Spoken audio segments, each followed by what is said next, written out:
आमर आज मुख्यतः भाव में जो गतकाली केते दिन धरी रेड वार्निंग जो जारी करा आगामी 5 दिन पर्यंत आमर किसी जिले में भीषण ग्रीष्म प्रवाह स्थिति संभावना थी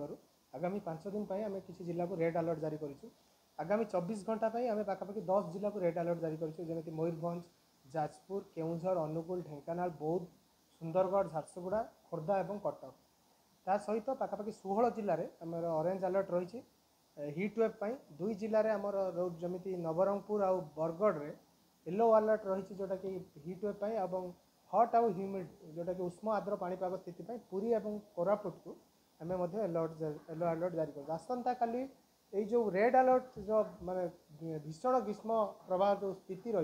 तार विस्तृति वृद्धि होबार संभावना रही लक्ष्य करके आम आहरी 3टी जिला अर्थात 13 जिला को रेड अलर्ट जारी करूँ जो थी कि आप रोचे मयूरभंज, जाजपुर मुख्यतः उत्तर आभ्यंतर ओडिशार जिला गुड़िक और पश्चिम ओडिशा जो जिला गुड़िक रोचे से मुख्यतः भाव तापमात्रा प्रभाव सामान्य अधिक रही ऑरेंज अलर्ट से पाखापाखि 15 जिला को जारी कर 2 जिला को आम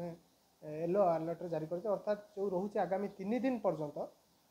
पूरा ओडिशार 30टी जिला बर्तमान चेतावनी परिसरभुक्त अच्छी डे 4 और डे 5 रे आमर टिके कम जोटा कि अनुमान कर हिट वेव्र प्रभाव सामान्य कम जोटा कि दक्षिण उपकूल ओडिशा जो पार्श्ववर्ती जिला गुड़िक रोचे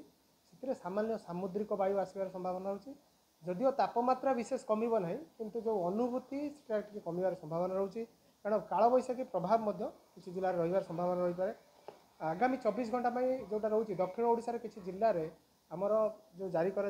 बर्तमान वर्षा आम सूचना जारी कर जोटा कि गजपति, कोरापुट ता सहित जो रोचे गंजाम रहा आउ कोरापुट ये सब जिला गुड़िक वर्षा संभावना रोचे उत्तर ओडिशा रे मयूरभंज, बालेश्वर ये जिला गुड़िक वर्षा रही संभावना रोचे ये जो स्थिति यहाँ कंटिन्यूअसली बर्तमान आमर 15 तारिख रु आरंभ हो आज हूँ जोटा कि 27 तारिख अर्थात आम कहीपर 13 दिन धरी लगातार भाव हिट वेव कंडीशन बर्तमान रियलाइज होती आम जो तथ्य देखुलू 2010 पर माने यहाँ हूँ सब बड़ कंटिन्यूटी स्पेल या बड़ स्पेल नाला आ भुवनेश्वर तापमात्रा देखिए आपंकर पाखापाखि 12 तारिख पर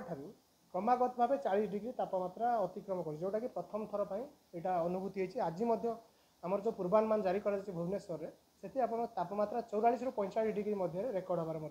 संभावना रोचे और ये जो स्थिति आम मुख्यतः जो गत देखिए जो 10-12 दिन धरी आम लगातार विभिन्न सूचना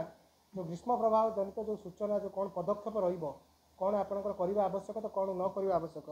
से प्रकार सूचना आम सब जारी करूँ जो थी कि सब बड़ जिन जो दिन पीक आवर रोचे दिन 11 ରୁ दिन 3टा